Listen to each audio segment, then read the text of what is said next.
আজকের রেসিপি ক্ষীরের মালপোয়া। খেতে অসাধারণ, বানানো কিন্তু খুবই সহজ।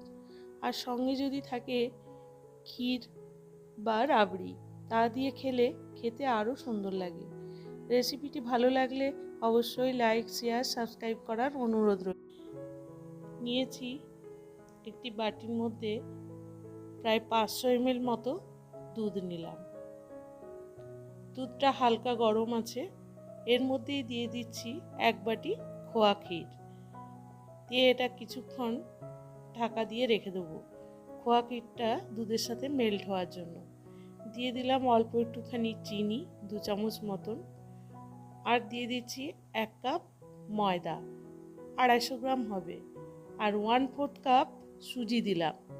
দিয়ে একটা ব্যাটার তৈরি করলাম। ব্যাটারটা ঠিক এইরকম হবে, যখন হাতার ওপরে একটু লাগিয়ে আঙুল দিয়ে টানবেন, দেখবেন একটা দাগ হয়ে যাচ্ছে, তাহলে বুঝবেন ব্যাটারটা একদম সঠিক হয়েছে। ফ্রাই প্যান বসিয়ে তেল দিয়ে মালপোয়াগুলো ভেজে নিচ্ছি।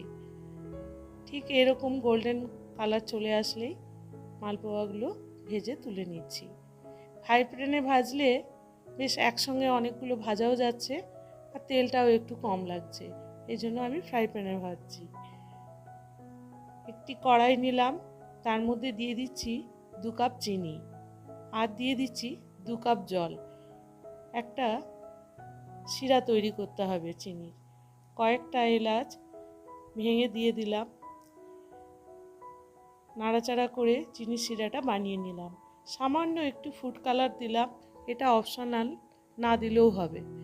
আর চিনির শিরাটা এমন হবে, একটু চটচটে শিরা হবে। এটা কোনো 1 তার বা 2 তারের শিরা হবে না। এবার মালপোয়াগুলো দিয়ে চিনির শিরার মধ্যে এপিট ওপিট করে নিয়ে তুলে নেব। এতে মালপোয়াগুলো খেতে খুবই সুন্দর হয়, আর রসটা ভিতরে গেলে তার স্বাদটা আরও সুন্দর হয়ে যায়।